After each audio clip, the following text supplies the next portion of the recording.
Hello everyone, my name is Arunabha Mitra. I'm a postdoc based at University of California, Riverside, working with Dr. Georgios Vidalakis, and I'll be presenting our former PhD student Shihua Tan's research project that we published in Journal of Citrus Pathology last year on the characterization of two distinct viral suppressors of RNA silencing encoded by citrus Tatter leaf virus.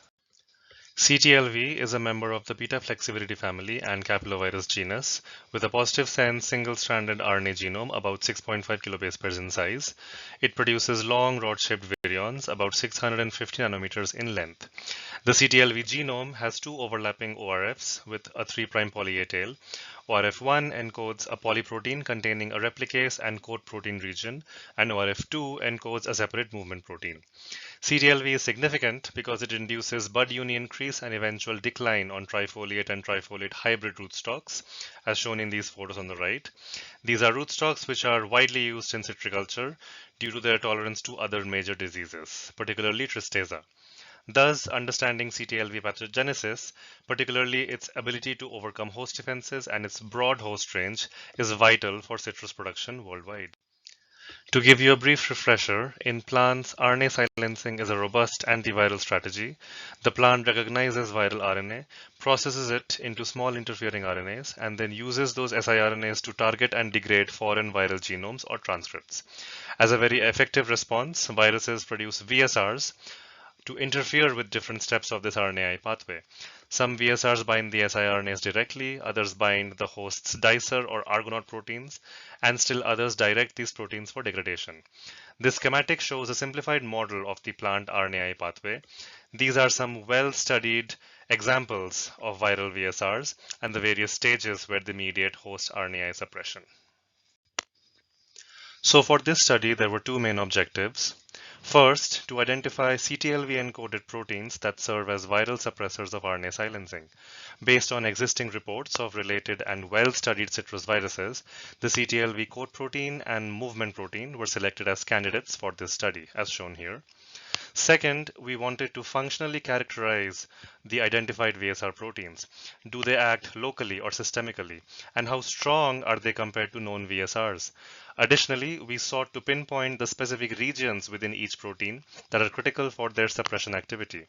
And finally, we also looked at how these proteins might interact with host RNA or other factors, shedding light on the mechanisms behind their silencing suppression. Now moving on to the methodology.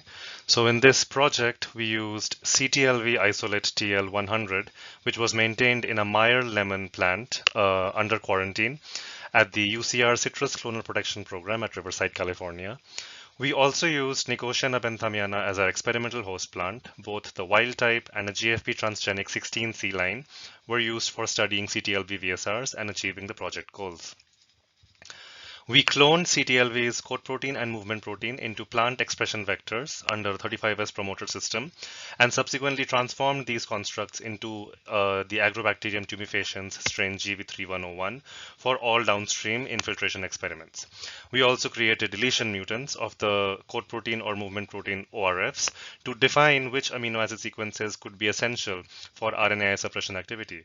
Furthermore, we also used a potato virus X-based infectious vector to examine the impact of CTLV VSRs on in-planta PVX accumulation and symptom severity. All the constructs that were built for this study were delivered into our experimental plants via standard agroinfiltration assays. This included co-infiltrations with a 35S-driven GFP construct for the VSR studies and solo infiltrations with the specific constructs for the PVX-based assays. To visualize the expression patterns of the different constructs used in this study, a variety of methods were applied. Visual monitoring of GFP fluorescence and PVX symptoms in N. benthamiana plants following the Agrobacterium infiltration experiments. RT-qPCR targeting GFP or PVX expression with a tobacco housekeeping gene as the internal control. All geared towards gauging how well each CTLV-coded protein could suppress RNAi locally or systemically in planta. Northern blotting with DIG-labeled riboprobes provided data on GFP mRNA and siRNA levels, and Western blots were used to confirm expression of the tagged proteins. For mechanistic insights, We further conducted RNA immunoprecipitation and RNA protein pull-down assays to see if these CTLV VSR proteins could bind directly or indirectly to GFP-derived dsRNA or siRNA molecules. Now moving on to the results. This slide will summarize the first major finding in this study, which was that both the CTLV coat protein and the movement protein were able to suppress GFP RNA silencing in Nicotiana benthamiana 16C. Now in this set of images on the top left, the upper panel represents locally infiltrated leaves at 5 dpi, where you can see bright GFP fluorescence indicating local RNA suppression in the case of when CTLV movement protein is co-infiltrated along with the VSR positive controls, which in this case we used protein 2B from cucumber mosaic virus and the movement protein from citrus leaf blotch virus. In the lower panels in the same set of images, these are systemic leaves collected at 14 dpi. Both the positive controls as well as the CTLV CP infiltrated plant clearly enable GFP expression in the upper leaves, demonstrating systemic RNAi suppression. These visual observations were further validated by RT-qPCR targeting GFP mRNA in both local and systemic benthamiana tissue. Here, in the case of local tissue infiltrated with CTLV MP, you can see GFP mRNA levels much higher than in case of CTLV CP. In case of systemic tissue, however, the reverse was observed, with higher GFP mRNA levels in case of CTLV CP than in CTLV MP. Finally, this is a northern blot showing GFP mRNA production in the local and systemic leaves in comparison with the empty vector and the VSR positive controls. As you can see, in case of CTLV-CP, there is greater GFP mRNA accumulation in systemic leaves than in local leaves, while the opposite is true for CTLV-MP. This lower left portion also shows GFP siRNA accumulation in local leaves, mapped against U6 labeled snRNA as a loading control. Visually, you can see greater GFP siRNA in local leaves in case of CTLV-CP, whereas there's barely any visible GFP siRNA in case of CTLV-MP. Overall, this data showed that CTLV movement protein acts predominantly locally, while CTLV coat protein has a systemic effect on RNAi suppression. Now on to the results of the PVX-based infiltration assays. As a reminder, we inserted the CTLV coat protein and the movement protein into a potato-virus X-based expression vector to see whether these proteins could increase in planta PVX infectivity. Now, Nicotiana benthamiana that was infiltrated with PVX vectors carrying the CTLV VSRs showed much stronger systemic mosaic and leaf deformation symptoms compared to the wild-type PVX, as you can see in these leaf images on the left, further confirming that the CTLV proteins boost PVX virulence by acting as RNAi suppressors. We also have the mock treatment here as a reference. The northern blot on the right here was generated with DIG labeled riboprobes cognate to the PVX coat protein subgenomic RNA. And yeah, as you can see, there was clear PVX coat protein subgenomic RNA accumulation in case of the CTLV VSR infiltrated tissues. Coat protein more than the movement protein in comparison with the positive VSR control that we used for this work.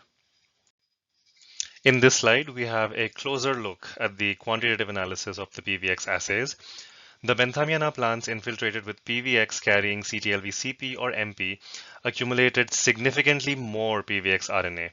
You might also notice that the PVX titers strongly correlated with the PVX coat protein subgenomic RNA levels detected via the northern blot that I showed in the previous slide. The CP-FS and the MP-FS correspond to the ORF frameshift mutations that were also used in this assay, which confirmed that the VSR effect of these proteins is mediated by the protein itself rather than the mRNA sequence of these ORFs. Symptom severity also correlates with viral load, underscoring that these CTLV proteins enhance PVX infection, consistent with the hallmark activity of RNA silencing suppressors.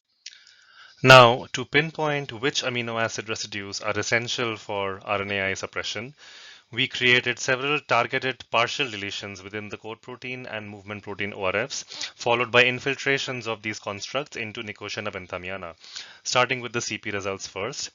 The deletions here are indicated with a delta symbol, followed by a number range representing the deleted amino acid positions.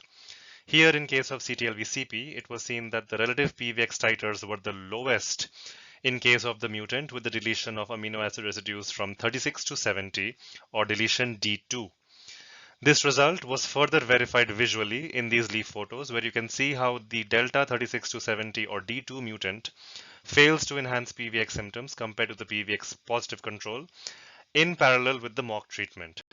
These results clearly indicated that the 36 to 70 amino acid region is critical for CTLV coat protein VSR activity.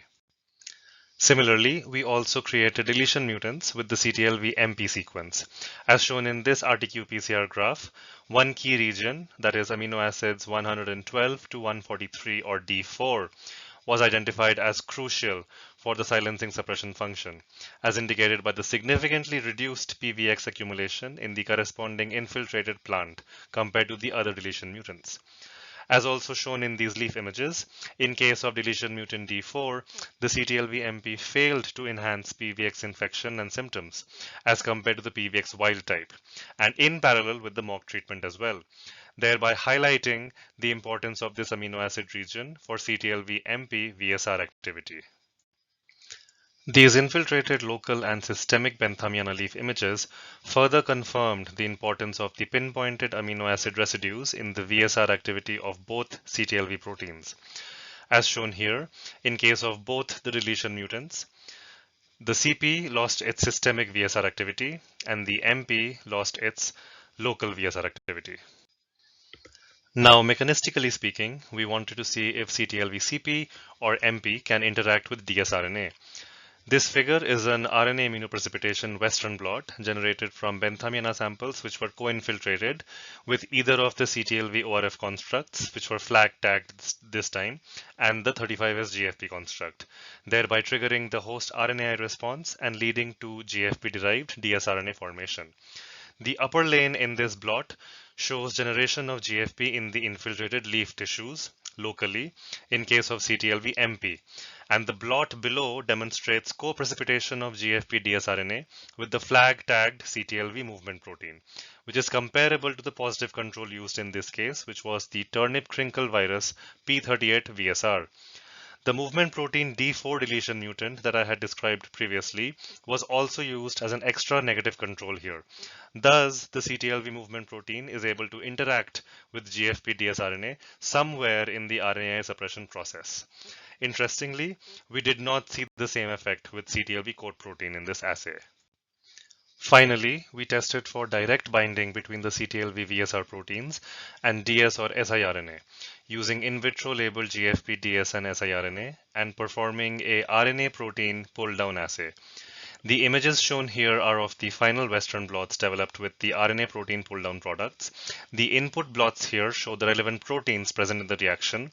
However, in the RNA protein pull down plots, neither the CTLV-CP nor the MP was pulled down with the GFP DS and siRNA, unlike our positive controls shown in respective blots, which is the TCV P38 and the tomato bushy stunt virus P19. These results suggested that CTLV-CP interferes with host RNAi through some other mechanism, and although CTLV-MP interacts with GFP-dsRNA, the nature of the interaction may be indirect or requiring of additional host factors, offering a more nuanced picture of how it suppresses host silencing. In conclusion, in this study, we identified CTLV-CP and MP as two distinct VSRs, CP acting systemically and MP acting locally. Both CTLV proteins boosted viral accumulation and symptom severity when expressed in a PVX vector in planta. Deletions in amino acids 36 to 70 of the coat protein and 112 to 143 of the movement protein significantly hindered their silencing suppression function, indicating the critical functionality of these regions in the respective proteins. CTLV-MP interacted with GFP-dsRNA in planta, but not directly in vitro, suggesting that it may require a protein complex or other host factors for this interaction, whereas CTLV-CP did not demonstrate any interaction with GFP-DS or siRNA in planta or in vitro. Overall, understanding how CTLV employs two VSRs sheds important light on its wide host range and suggests potential avenues for controlling this pathogen in citrus if or when needed. I thank all the funding agencies for this study, UC Riverside, UC ANR, UST and NIFA, NCPN, and the California Citrus Research Board. Please feel free to email me any questions at the address shown here, or you can also direct them to my colleagues in the audience. I also encourage everyone to read our paper that was published last year in JCP. Finally, I thank the IUCV organizers for this presentation opportunity. And on that note, I conclude my talk. Thank you for listening.